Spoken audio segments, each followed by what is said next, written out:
17 de março de 2017.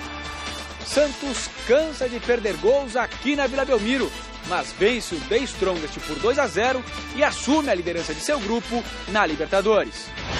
Domingo tem clássico. Tranquilo no Paulistão, Palmeiras vai à Vila e pode complicar Santos no estadual.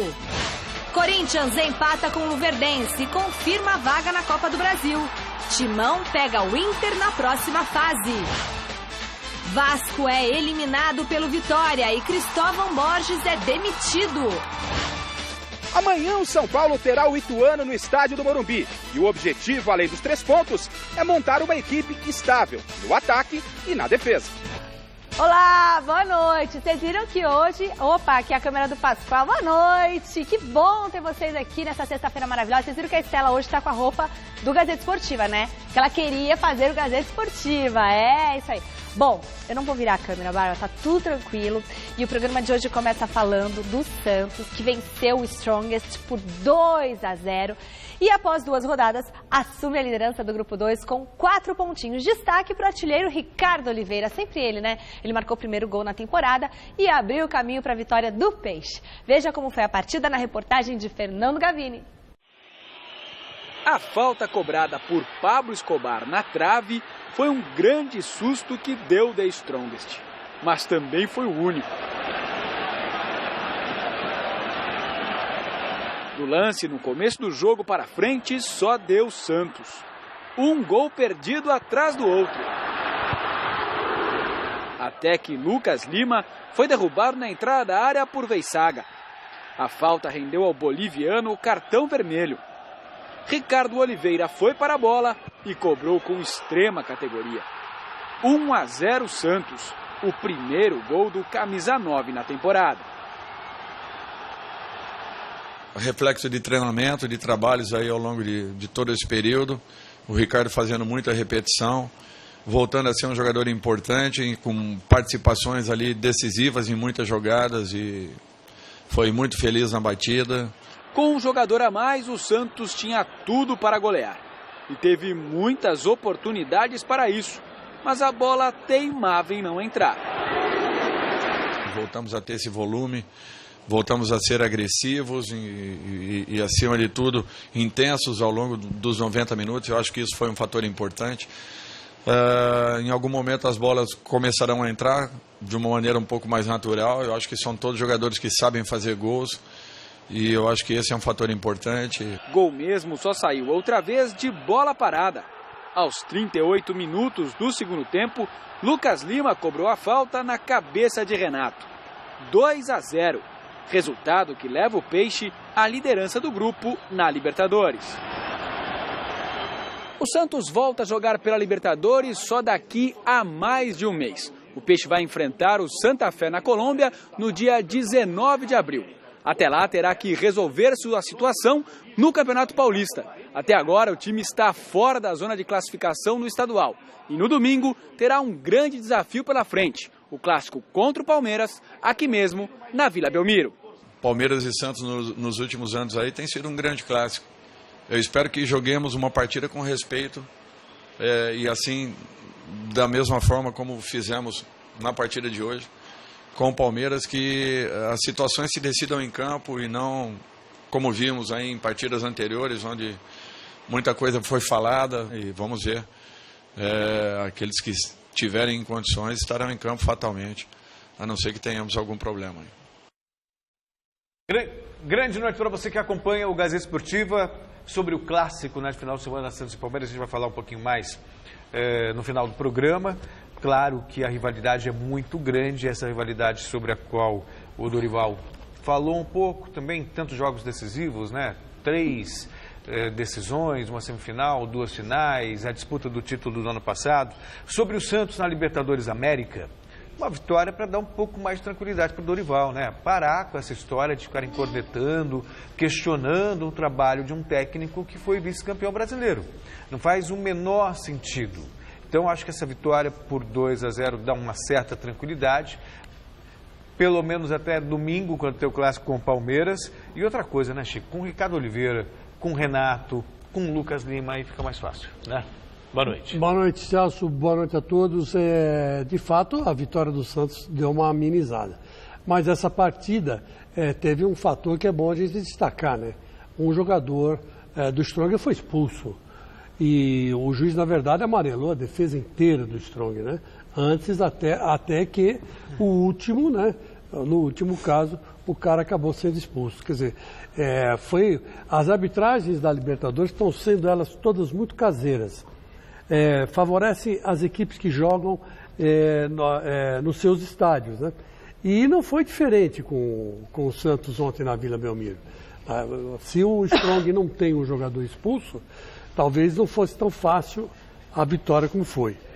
E foi uma vitória relativamente fácil. O gol do Ricardo Oliveira foi uma pintura. Todo mundo reclama que não sai gol de falta e ele bateu a falta perfeitamente bem. Ele é demais, né, Chico? O Ricardo Oliveira, diferenciado. Ricardo Oliveira bateu a falta no ângulo, uma coisa... ele bateu a lá Didi, ó. O Didi batia muito assim, folha seca, né? Quer dizer, a bola passou por cima da barreira, no canto oposto do goleiro, é muito difícil o goleiro pegar. É muito difícil. Marcelinho Carioca fazia muito gol. O Marcelinho Carioca não. O Marcelinho Carioca tinha vários estilos, né? Ele batia por cima da barreira, ele batia no canto do goleiro, ele batia em todo quanto era lugar. Agora, esse jeito aí, quem batia era o Didi. Nos anos 60, nos anos 70, que é a famosa folha seca. Se bem que o Didi batia, a bola subia e caía dentro do gol. Fazia assim como ele falava, né? Escrevia uma parábola e caía dentro do gol.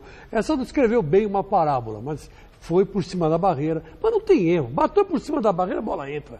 É muito difícil qualquer goleiro pegar. Porque você não está vendo a bola. Também tem essa. E aí depois o Renatinho. O Renatinho foi lá e fez o gol. A experiência contou, mas também a expulsão do boliviano ajudou bastante.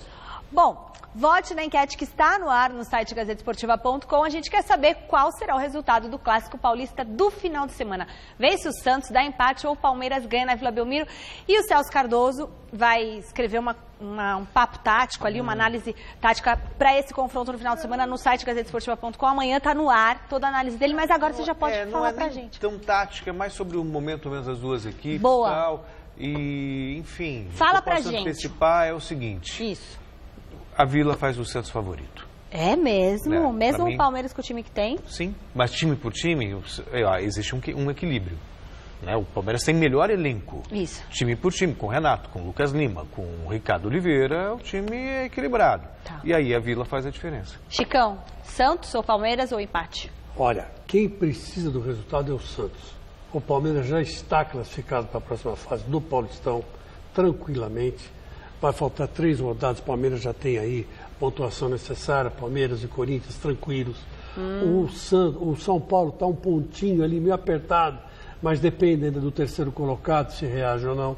Mas o Santos precisa vencer, porque o Mirassol e a Ponte Preta pegam 2 times muito fracos na próxima rodada, muito fracos. Você vai dizer para nós quais são os adversários daqui a pouco. Sim. E é bem provável que tanto o Mirassol quanto a Ponte Preta façam 3 pontos.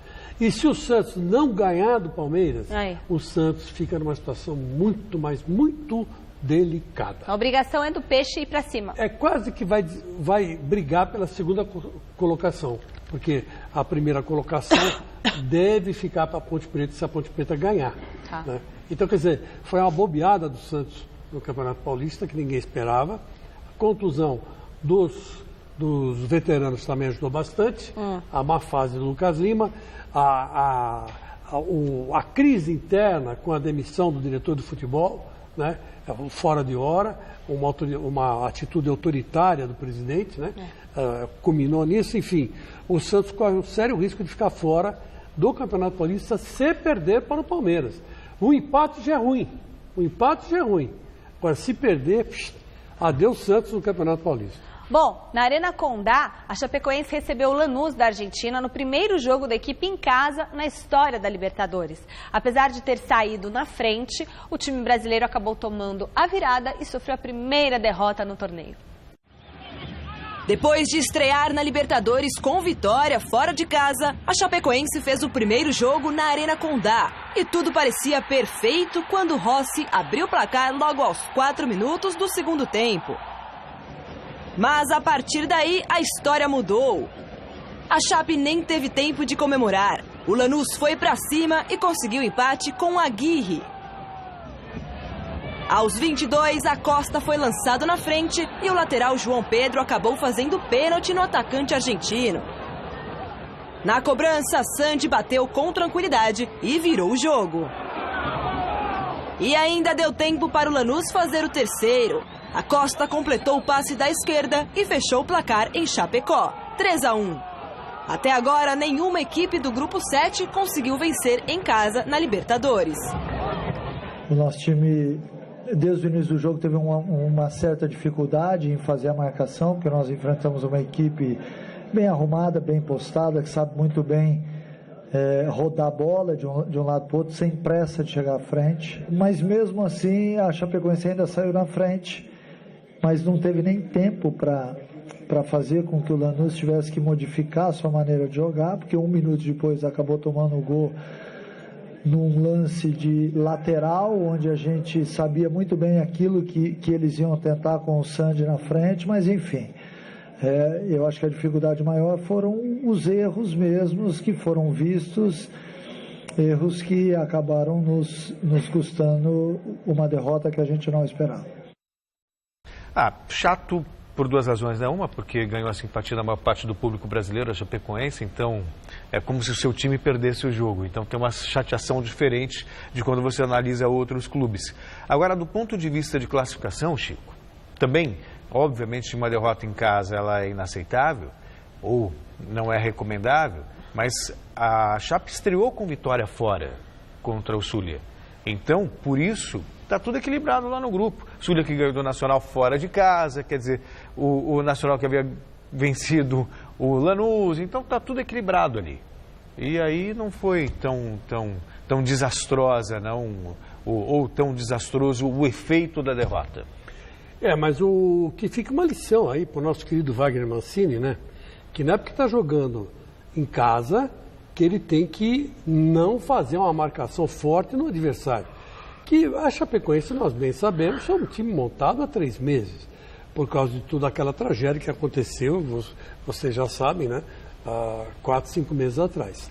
Então, quer dizer, evidentemente que não há um entrosamento. Então, ele tem que ter a humildade de saber jogar com esse time da Chapecoense. Não dá para você soltar empolgada, né? A torcida empolgada, vamos para cima, vamos ganhar, e não sei o quê. Os jogadores se empolgam, ficam todos eles querendo resolver o jogo de uma hora para outra, fazer 3 pontos desesperadamente, e não é assim.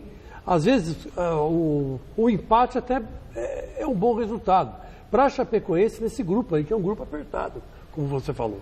Então eu acho que ontem faltou um pouco de humildade para a Chapecoense. Tem que saber jogar. Não é um time brilhante, não tem nenhuma estrela, né? Então, quer dizer, tem que... Lanús é um time, mas o Lanús é uma porcaria. Pode ser, mas para essa chave da ponte, da Chapecoense, é um time ardido, chato de você jogar. Então tem que tomar cuidado, tanto dentro de casa como fora de casa. A Libertadores desse ano aqui está muito, mas muito, muito difícil. É verdade, Chicão. Bom, nos outros jogos da quinta-feira pelo grupo do Palmeiras, o Peñarol virou para cima do Atlético Tucumã e venceu a primeira. E na chave do Santos, o Santa Fé bateu o Sporting Cristal e ficou na cola do peixe. O assunto agora é a Copa do Brasil. Não foi bem como a Fiel queria, né? Mas o Corinthians empatou com o Luverdense por 1-1 e garantiu a vaga para a 4ª fase da competição. Veja na reportagem de Adriano Dolfi. O Corinthians poderia até perder, mas foi logo pro ataque. Maicon chutou forte para a boa defesa de Diogo. Logo depois, Rodriguinho exagerou nos dribles e perdeu um gol feito. O zagueiro Pablo ainda tentou de cabeça. E Jadson chutou forte, mas a bola desviou na zaga. Jô aproveitou a confusão na área para abrir o placar, 1-0.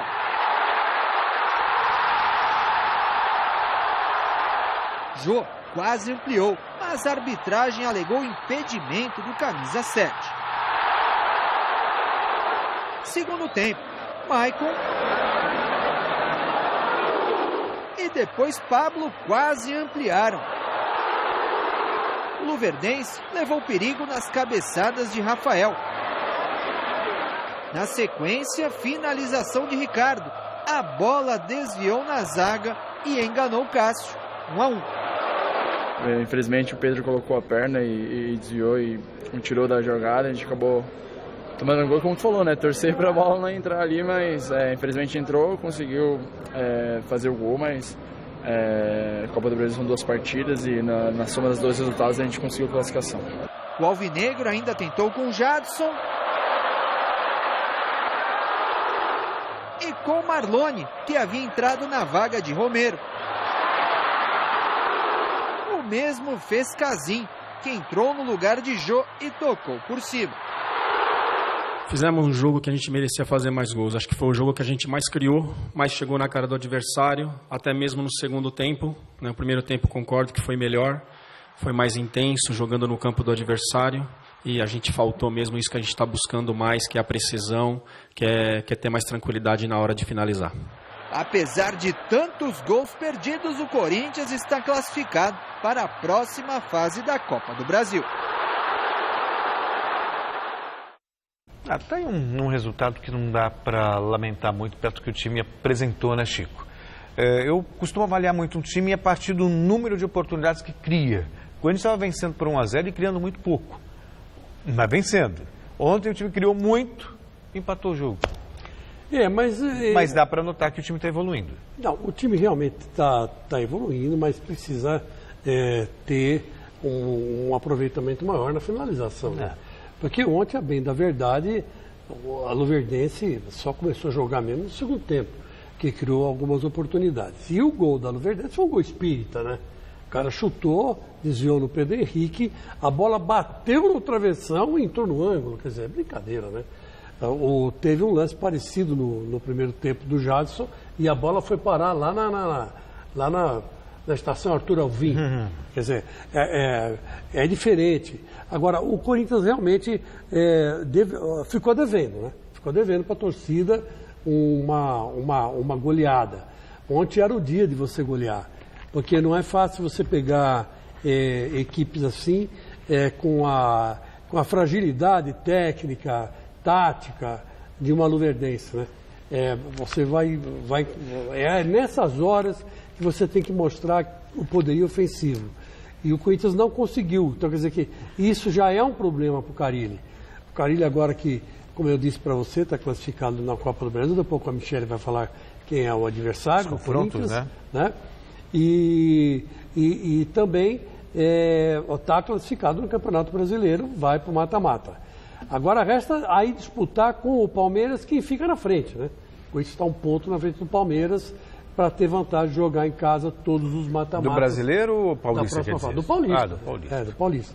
O brasileiro nem começou ainda, né?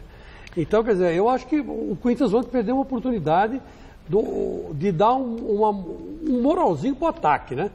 E, muitos lances perdidos. Agora, tem uma coisa que está me irritando um pouco no Corinthians, meu querido Celso Cardoso. Às vezes, não é preciso jogar com 2 volantes. Ontem o Gabriel e o Maicon, não havia necessidade do Maicon. Era você colocar um cara mais ofensivo ali para jogar. Podia ser o Giovanni Augusto desde o começo, ou poderia ser, sei lá, o menino lá, o Felipe Bastos. Podia ser o Felipe Bastos é mais... até o Guilherme, sabe? Até o Guilherme... Ele é mais marcador do que... Enfia mais o Guilherme fazendo o que o Jadson está fazendo, o Jadson lá no meio, ou o Guilherme Parmar, sabe? Devia soltar mais um pouco o time. Afinal de contas, é do Verdense. Né? Então, muita precaução para o Luverdense, né? E outra coisa, o Michael, ele é um jogador, ele é um bom jogador, mas ele é um bom jogador para marcar. Agora, ele perde muitos gols de fora da área. Ele chuta bem, mas ele está dando azar nas conclusões. Quer dizer, treina mais, viu, meu filho? É que apesar do Michael ser volante, no esquema do Corinthians é um volante só. E aí fica uma linha de 4 à frente do volante. Então, você poderia usar tanto 4 meias, como de repente 2 jogadores mais velozes pelos lados e 2 meias por dentro. É uma opção do Carille, mas o Michael acaba não fazendo a função de volante. É que ele tem mais dificuldade para sair. Ele chega para chutar na frente, mas ele não sabe fazer isso. E outra coisa, Romero, gente do céu, o Romero ele bate a cabeça na trave, come a grama, faz o que você quiser. Mas ontem não era jogo pro Romero. A primeira bola que ele pegou e não deu certo, tira ele e põe outro, poxa. Quando entrou o Marlone perdeu 2 gols. Quer dizer, sabe, tem que ter sensibilidade. O cara é esforçado tudo, mas o cara ele precisa começar a escalar o time, sabe, para circunstâncias que exigem, né? E não aquele time ideal que está na cabeça dele. Bom, o técnico Fábio Carelli também comentou na entrevista pós-jogo, ele comentou aquela entrevista que resultou no afastamento do volante Christian do Corinthians. Veja só. Fui muito claro com todos, eu sou claro, pode ter certeza que eu sou esclarecido com as coisas. Foi tratado da forma que tinha que ser tratado. Ontem, depois do almoço, eu não leio, muito sincero com vocês, eu não leio. Mas chegou as informações, aí eu quis ler para saber realmente que tinha saído. E a diretoria me procurou se ia ter algum problema técnico em afastá-lo. Pensamos, discutimos e eu falei que não. Diretoria do Corinthians, os jogadores aí sabem minha forma de lidar, sou muito esclarecido, chamando para conversar o tempo todo. Acho que foi muito infeliz a colocação dele. E aí, Chicão? Tá aí outra coisa que desagradou um pouco todo mundo, porque o Christian, na verdade, ele é um cara muito carismático. Então, ele, evidentemente, que tinha uma certa influência sobre os mais novos, é muito brincalhão, um cara de grupo. Tá. E, de repente, há esse afastamento. Mas a volta do Christian não deu certo. A grande verdade é essa. Acho que o Christian e o Corinthians deviam fazer um exame de consciência.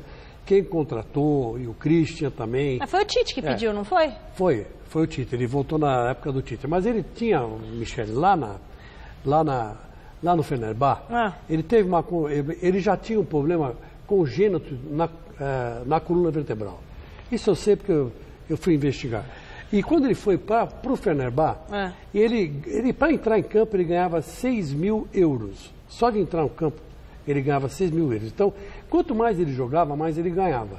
E esse problema da coluna dele se afetou de uma tal forma que hoje, ele praticamente, se parar no Corinthians, ele não joga mais em lugar nenhum. Então, ele tinha esse problema. Não foi bem tratado lá no Fenerbahçe, e ele também não queria parar de jogar cada vez que ele pisava no campo, 6 mil, né?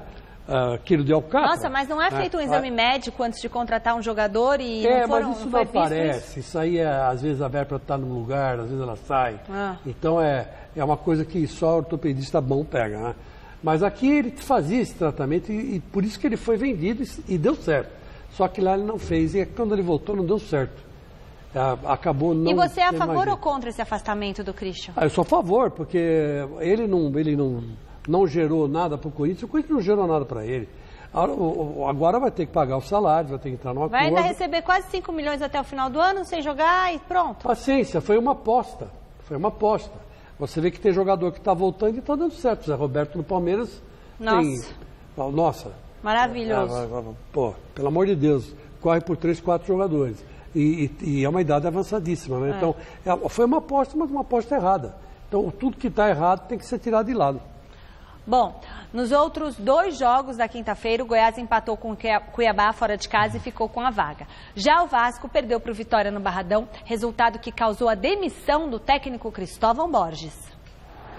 Depois de vencer o jogo de ida por 4-0, o Goiás visitou o Cuiabá e viu o time da casa abrir o placar aos 23 do primeiro tempo com Juba. Na etapa final, Ailon usou a cabeça para definir o empate e a classificação do Esmeraldino à 4ª fase da Copa do Brasil, 1-1. Em Salvador, o Vitória venceu o Vasco e também avançou na competição. Alan Costa marcou o gol da partida aos 13 do segundo tempo, 1-0 e fim de papo. Tá vendo que o Cristóvão Borges não durou também no Vasco? Você achou que ia durar? Não, também não. Mas, de repente, pode ser sim. Existem 2 maneiras de você ver, né? De repente, o fim para ele, porque passou pelo Corinthians, não deu certo, passou pelo Vasco, não deu certo.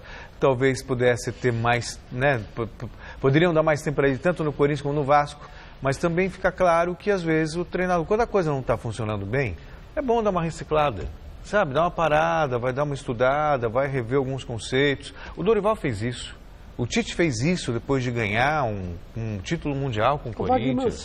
Wagner Mancini fez. Então, de repente, dá uma parada, vai dar uma reciclada, tal, porque a coisa não tá funcionando, né? No Corinthians, por exemplo, com todo o respeito que merece o profissional, né?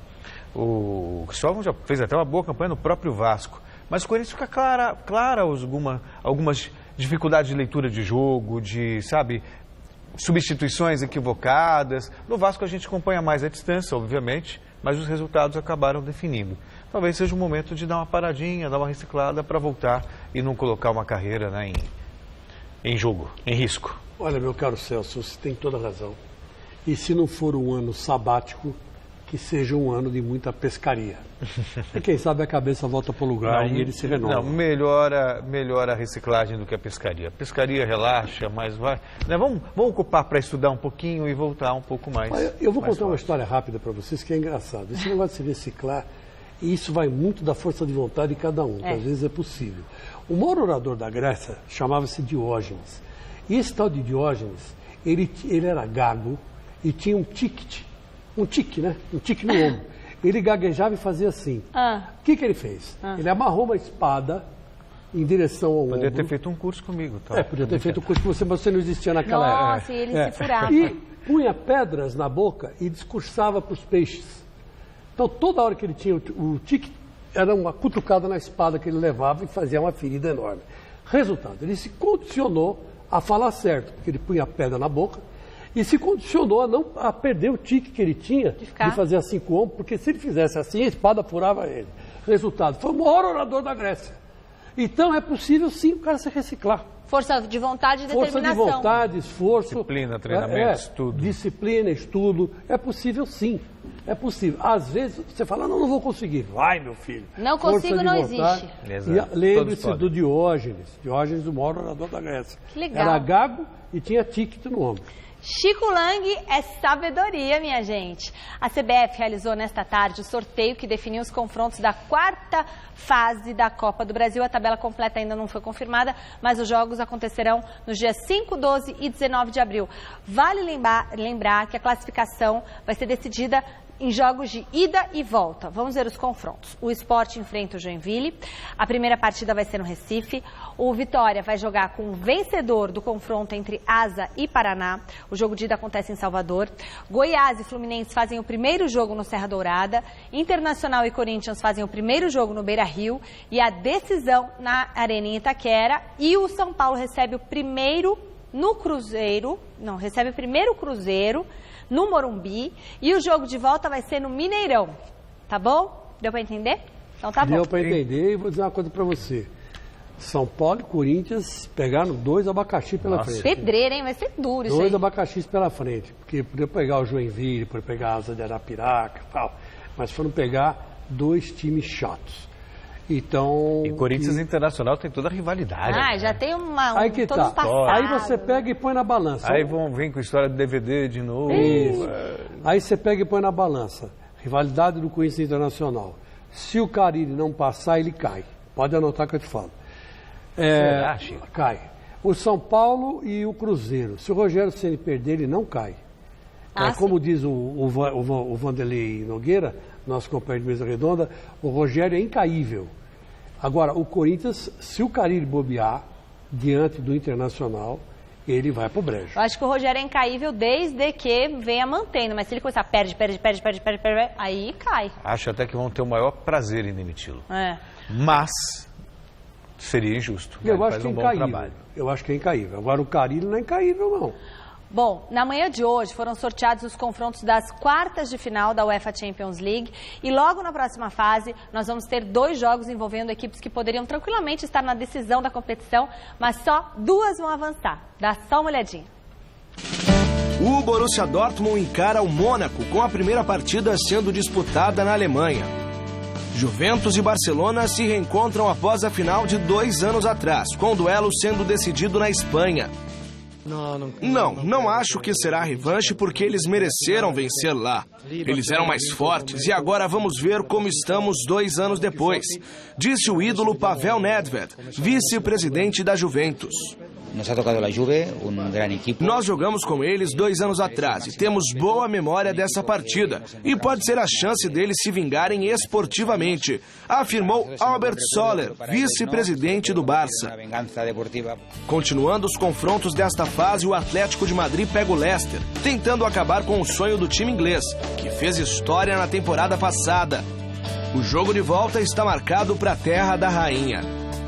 E fechando as quartas, jogaço entre Bayern de Munique e Real Madrid, sendo que o primeiro duelo acontece na Allianz Arena. Maestro-aluno, seguro. Do mestre para o pupilo, é verdade. Eu fui assistente do Ancelotti, aprendi muito.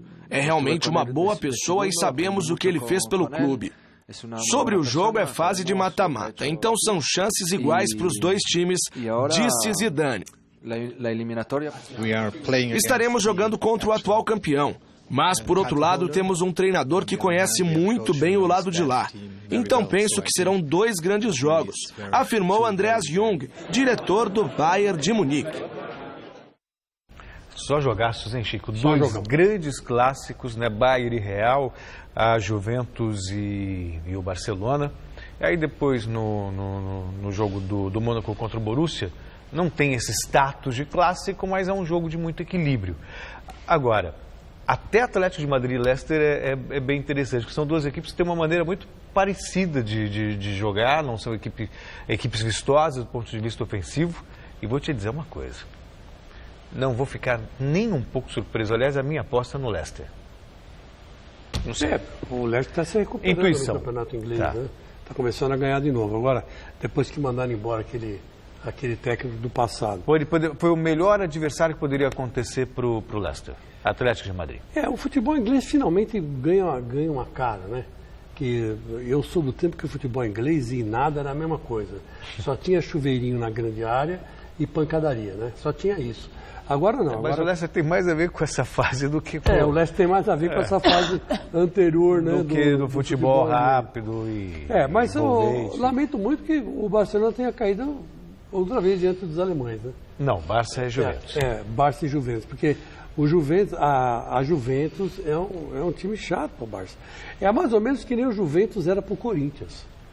E não é à toa que a cor da Juventus é preto e branco. É o Barça que se cuida. Por isso, olha, outro dia até vi na internet uma brincadeira. O Corinthians jogou acho que umas 5 vezes com o Barcelona em toda a história, né? Da história do futebol. E o Corinthians ganhou. E está invicto. Sim. O Corinthians dentro do Barcelona, você sabia, Pascoal? O Corinthians está invicto. Venceu no que chamava a pequena taça do mundo da Venezuela. Exatamente. O Corinthians não perde do Barcelona. Fez 5 jogos, acho que teve 3 vitórias e 2 empates. Quer dizer, está invicto. Então, cuidado com o preto e branco que dá azar pro Barça. Hora de conferir a rodada desse final de semana no Campeonato Paulista. 2 partidas acontecem nesta noite. O Red Bull Brasil recebe o São Bernardo às 7 horas em Campinas e às 9h05 em Lins tem Linense e Botafogo. Amanhã, o São Paulo enfrenta o Ituano às 4 da tarde no Morumbi. No mesmo horário, o Mirassol joga com o Santo André em Mirassol. A Ponte Preta recebe o Novo Horizontino às 6h30 no Moisés Lucarelli. E também às 6h30, o Audax joga com o São Bento em Osasco. Domingo, 4 horas, Ferroviária encara o Coringão em Araraquara. E fechando a rodada, Santos e Palmeiras às 6h30 na Vila Belmiro. E aí, na sequência, você já liga no Mesa Redonda, tá bom? São Paulo, com apenas o goleiro Renan confirmado na equipe titular, o tricolor realizou o último treino antes do confronto contra o Ituano. Veja com garrafa. Nos últimos dias, muito tem se falado da instabilidade da defesa tricolor. Será que nós, jornalistas, estamos exagerando nesse assunto? Depois dessa declaração do técnico Rogério Ceni, logo após a partida contra o ABC, acho que esse assunto ainda vai render muito por aqui. Eu vou parar de treinar a bola aérea agora. Agora eu decidi que para o próximo jogo nós não vamos, porque quanto mais você treina, parece que mais as coisas acontecem. Então nessa semana nós não vamos treinar a bola aérea para ver se contra o Ituano a gente não sofre a bola aérea. Em 14 jogos na temporada, a defesa do São Paulo já sofreu 21 gols. Quase 1,5 gols por partida. E o que fazer então para a defesa se tornar definitivamente sólida? Eu sinto que estamos melhores na parte defensiva, eu e meus companheiros, começando desde o ataque. Não quer dizer que sempre que falamos da parte defensiva nos referimos aos jogadores de trás, porque uma parte defensiva começa lá na frente. Nós somos conscientes que lá na frente temos que começar o sistema defensivo. Por falar em defesa, Rogério vai mexer no setor na partida de amanhã contra o Ituano no Morumbi. E um novo goleiro será testado. Dessa vez, nem Denis e nem Sidão. O garoto Renan, pela primeira vez sob o comando de Ceni, estará defendendo o gol tricolor. Eu acredito que o Renan Ribeiro tem toda a capacidade. É um grande goleiro e, sobretudo, uma grande pessoa. Aqui, além do que ele pode render dentro de campo, fora dele ele também tem muita influência. Rogério dispensa esse tipo de análise, né? Porque todos sabem o que ele entende de goleiro. E às vezes não é só a questão técnica, não é só a questão física, é a questão psicológica. Sidão começou bem, depois andou falhando, o Denis falhou contra o Palmeiras, tem aquela cobrança, tem a cornetagem. O Tite fez isso com o Júlio César, naquele jogo contra a Ponte Preta, que também falhou, a cabeça não fica legal, o goleiro fica sob pressão. E o goleiro sob pressão, o risco dele falhar é muito maior. Como ele já testou Sidão, já testou também o Denis, por que não dar uma chance para o Renan? De repente, a chance de se firmar. Você tem razão, só falta dar chance para o Renan. Agora, eu particularmente acho que o São Paulo precisa de um goleiro. São Paulo não pode ficar disputando o Campeonato Brasileiro com o Denis e o Sidão. O Denis e o Sidão são goleiros, vamos dizer assim, razoáveis. São goleiros razoáveis. O Sidão, aliás, não devia nem ter saído do Botafogo, a bem da verdade, né? Estava bem até, né? Estava super bem lá, devia ter ficado por lá. É que ele quis vir para São Paulo, tal, etc. Tal. Pensou que ia arrebentar aqui no São Paulo, deu tudo errado, né? Eu acho que os dois não estão ao nível de São Paulo. Agora, esse Renan é um bom jogador, merece a oportunidade, aí está ele, né? Garoto ainda, vai que ele pega a chance e aproveita. Agora, eu estranho muito o Rogério Ceni não ter percebido que Denis e Sidão não estão no mesmo nível dele, sabe?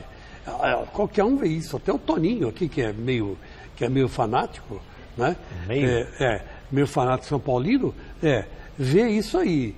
Então, quer dizer, é a profissão, é a posição que ele jogava. Meu Deus, é só dar uma olhada e você vê que são goleiros que têm deficiências técnicas impressionantes. Vai ver que ele ainda não achou o ideal. Não, acho que ele quis, sabe? A diretoria falou, Rogério, é o seguinte, se vira com o que você tem aí e que tá tudo certo, que o dinheiro que a gente tinha já gastamos. Bom, ele era goleiro, assim. Ele pode dar muita dica para os goleiros, né? Vamos falar do Corinthians do Chico Lang, que depois de garantir a classificação para a Copa do Brasil, começa a se preparar para enfrentar a Ferroviária lá em Araraquara, terra do sol nascente. O repórter Adriano Dolfi esteve no CT Joaquim Grava acompanhando a sexta-feira do Timão. A tarde foi movimentada no CT Joaquim Grava, não só pela chuva que castigou o treinamento dos jogadores reservas. A informação ruim foi a confirmação da lesão no ligamento colateral no joelho direito do atacante Casim, que fica parado entre 3 e 4 semanas, se juntando a Wilson Balbuena e Marquinhos Gabriel no departamento médico. A outra informação é referente à Copa do Brasil. O Corinthians conheceu na tarde de hoje o adversário na próxima fase do torneio. Será o Inter de Porto Alegre. A primeira partida será no Beira-Rio. O Corinthians decide a vaga jogando em casa, na Arena, em Itaquera. No final de semana, o Timão volta a pensar no Campeonato Paulista e na liderança da chave. Viagem a Araraquara para enfrentar a Ferroviária, o pior time do torneio até o momento. O técnico Fábio Carrilli deve dar um descanso aos jogadores titulares que atuaram nos 2 últimos empates da equipe. É muito provável que seja utilizada uma equipe alternativa, com Moisés, Léo Jabá e muito provavelmente a estreia do meia atacante Pedrinho. Hora de falar do clássico do final de semana. No Palmeiras, escalação indefinida, exceto pelo lesionado Moisés e pelo suspenso Vitor Hugo. O Verdão terá força máxima disponível para enfrentar o Santos na Vila pelo Paulistão. Professor Eduardo Batista, é só escolher os 11. A ideia é ir com o time completo, com o que a gente tiver de melhor. Só não vamos arriscar ninguém, coisa que eu acho muito difícil, porque nós temos um tempo hábil para se recuperar e tá pronto para o jogo de domingo. O Palmeiras está praticamente classificado à próxima fase do Campeonato Paulista. O Santos, nem tanto, muito pelo contrário. É apenas o terceiro colocado de sua chave. Precisa desesperadamente de pontos. Então é um jogo de rivalidade, como todo clássico, né? O Santos joga na sua casa, ele tem uma postura agressiva e o Palmeiras não pode ser diferente disso, também tem que ter essa mesma postura. Eu tive algumas vitórias ou alguns jogos bons que eu não perdi lá, e quando eu ganhei do Santos, eu joguei em Santos, né? Se você pensar em ir lá só para se defender, né, você fatalmente vai ter um placar adverso, porque o Santos ele te empurra para dentro, te sufoca, e o Santos próximo da entrada da nossa área, né, é um time muito perigoso, um time com bons definidores. A vitória suada deste meio de semana na Libertadores da América contra o Jorge Wilstermann nos acréscimos serve de inspiração para o Palmeiras. Mas uma competição importante como a Libertadores, tem hora que você tem que deixar de lado, né? A hora que a bola começa a não entrar, né, como ela não entrou no jogo, né, você tem que ir buscar, você tem que ir atrás, né? E eu acho que a cena emblemática no nosso gol é o Mina fazendo o gol e o Dudu de joelhos agradecendo. Isso aí é do caramba. Do caramba para o Palmeiras seria vencer o clássico de domingo contra o Santos na Vila Belmiro, coisa que não acontece desde 2011. Um abraço, pessoal. Abração para você, Silvestre. E no Santos não tem opção, hein? É vencer o clássico para não ficar numa situação ainda mais complicada no Campeonato Paulista, onde o time está fora da zona de classificação para a próxima fase. O repórter Fernando Gavini tem as informações do CT Rei Pelé. Um verdadeiro dilúvio que inundou não só o gramado, como também os arredores do CT Rei Pelé. Não houve nenhuma possibilidade do Santos treinar nesta sexta-feira. A única atividade que aconteceu por aqui foi a entrevista coletiva. E quem veio conversar com os jornalistas foi Ricardo Oliveira, autor do primeiro gol da vitória de 2-0 sobre o The Strongest ontem pela Libertadores. Foi apenas o quarto jogo de Ricardo Oliveira na temporada, mas ele ainda não tinha feito nenhum gol. Ontem foi o primeiro, e de um jeito que o torcedor não está muito acostumado a vê-lo marcar, cobrando falta. Eu sempre treinei e bati faltas, né? O pessoal, às vezes, por não ver eu batendo muitas faltas assim, ou não fazer gols de falta, acha que não. E ontem, logo quando saiu a falta, eu corri para pegar a primeira bola. Eu sabia que alguém ia chegar. Eu corri, estava mais próximo, peguei, e aí chegou o Ferraz, chegou o Lucas Lima, o Bueno também. E eu falei para eles, não, vou bater que eu estou confiante, eu tinha treinado muito. Então tive a felicidade de bater bem na bola e fazer mais um gol de falta, né? Que com a camisa do Santos, desde do meu retorno, acho que esse é o segundo gol de falta que eu faço. O placar foi de 2-0, mas poderia ter sido muito mais. Tamanha a quantidade de chances desperdiçadas pelo time do Santos. Para Ricardo Oliveira, o Peixe reencontrou o seu melhor futebol semana passada, na estreia na Libertadores contra o Sporting Cristal. E de lá para cá, vem jogando muito bem.